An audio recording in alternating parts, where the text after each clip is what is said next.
अस्सलाम वालेकुम नाज़रीन, इस टाइम हम डस्का में जो मर्डर किया गया है ज़ाहिरा को उसके घर में मौजूद है। आप मेरे अकब में देख सकते हैं कि लवाहिकीन जो है वो इस टाइम शदीद गमो गुस्से में है। यकीनन उनकी जवान बेटी को बेदर्दी के साथ कत्ल करके जो है और बुगदों के साथ उसकी बॉडी के पीस करके बैगों में डाल के मुख्तलिफ मकामात पर जो है वो उसको फेंका गया ताकि जो है वो पता ना लग सके, शिनाख्त ना हो सके, और उसके चेहरे को मुकम्मल तौर पर जलाने की कोशिश की गई। और ये तमाम जो वारदात थी ये उसकी अपनी सास और ननंदों ने की थी। पीछे वजह सिर्फ जेलसी थी कि उनका जो बेटा था वो अपनी बेगम को तमाम जो थे खर्चा वो उनको अलहदा भेजता था, लेकिन सास का जो आपको होता है रवैया और उसके बाद के तमाम जो मामलात हैं, तमाम खर्चा ये बहू हमारे से ले, मेरी हुक्मरानी जाती हुई नजर आई तो उसने ये तमाम कदम उठाया। लेकिन उसके बाद जब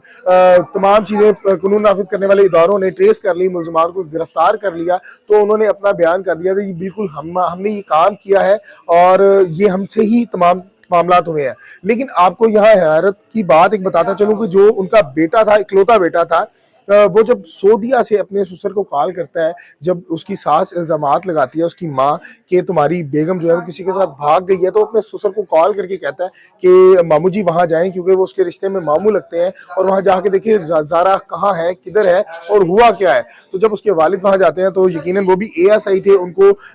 महसूस हो गया कि यकीनन यहाँ मेरी बेटी के साथ कुछ हुआ है, और वही हुआ कि उनकी बेटी को जो है बेदर्दी के साथ कत्ल कर दिया गया था। और जब उसको इतलात दी अपने बेटे को कि तुम्हारी बेटी को जो है वो मर्डर कर दिया गया है, तुम्हारी बेगम को मर्डर कर दिया गया है, उसके बाद वो वहाँ सऊदीया से पाकिस्तान आया, और पाकिस्तान आया उससे पहले उसकी वालिदा, उसकी बहनें गिरफ्तार हो चुकी थी, और उसने पाकिस्तान आकर उसको तमाम घर वालों ने जो है कॉल्स करके कहा, बहुत से लोगों ने, कि आप जो है वो